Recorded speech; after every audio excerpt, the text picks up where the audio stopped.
एक वक्त की बात है। दूर कहीं एक बहुत ही खूबसूरत जंगल था। वो जंगल बहुत पुरसुकून था। जंगल के दरमियान एक साफ नदी बहती थी। इसका पानी बहुत ठंडा और मीठा था और तमाम जानवर वहीं से पानी पीते थे। ऊंचे ऊंचे दरख्त थे जो आसमान को छूते हुए लगते थे। हर तरफ हरियाली ही हरियाली थी और छोटे और बड़े सब जानवर अमन और खुशी से रहते थे। इस जंगल पर दो बहुत ही ताकतवर शेर हुकूमत करते थे। उनके नाम रज़ान और सुल्तान थे। रज़ान इंसाफ पसंद और समझदार शेर था, जबकि सुल्तान जंगल का बहादुर और वफादार मुहाफिज था। दोनों शेर पूरे जंगल के रखवाले थे और हर जानवर उन पर पूरा भरोसा करता था।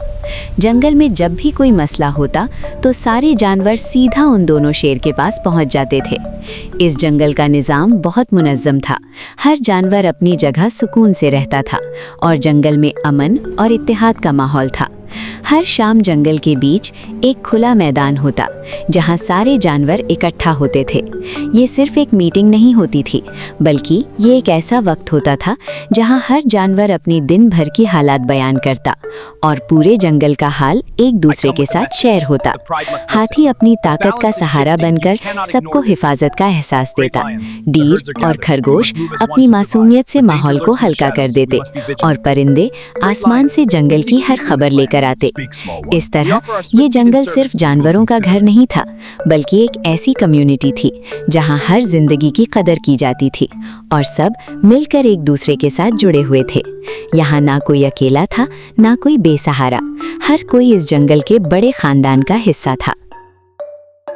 Here, friend rabbit, some fruits for you. Oh, great lions, I humbly ask for your forgiveness. जंगल के शिकारी जानवर भी सिर्फ अपनी भूख और जरूरत के लिए ही शिकार करते थे।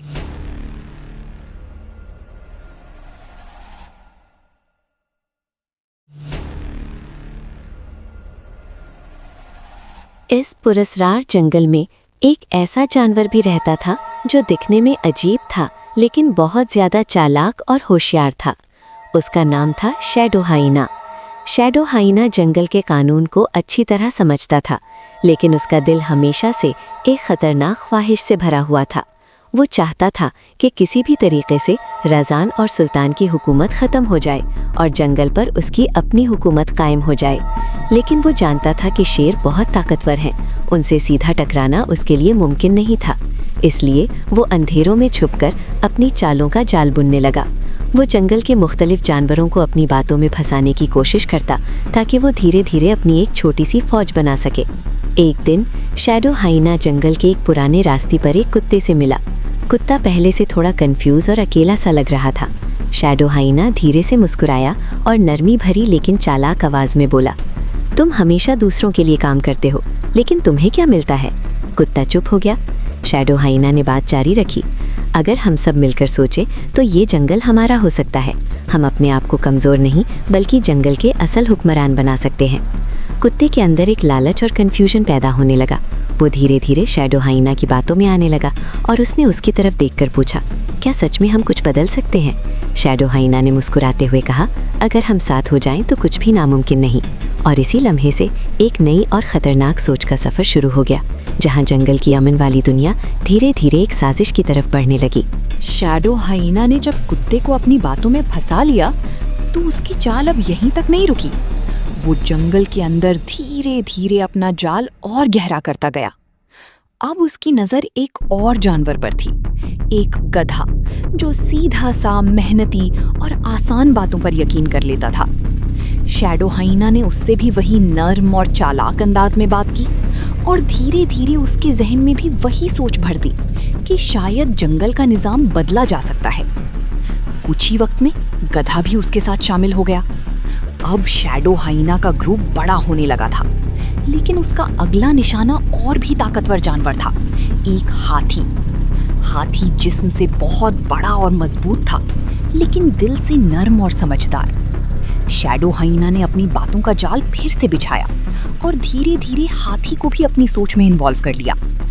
अब हालात ये हो चुकी थी कि कुत्ते, गधे और हाथी तीनों शैडो हाइना के साथ मिल चुके थे। और ये चारों अक्सर चुप चुप कर एक जगह इकट्ठा होते और जंगल के बारे में अपनी खतरनाक प्लान पर बात करते। वो सोचने लगे कि कैसे राजन और सुल्तान की हुकूमत को कमजोर किया जाए और कैसे पूरे जंगल पर अपनी पकड़ बनाई जाए।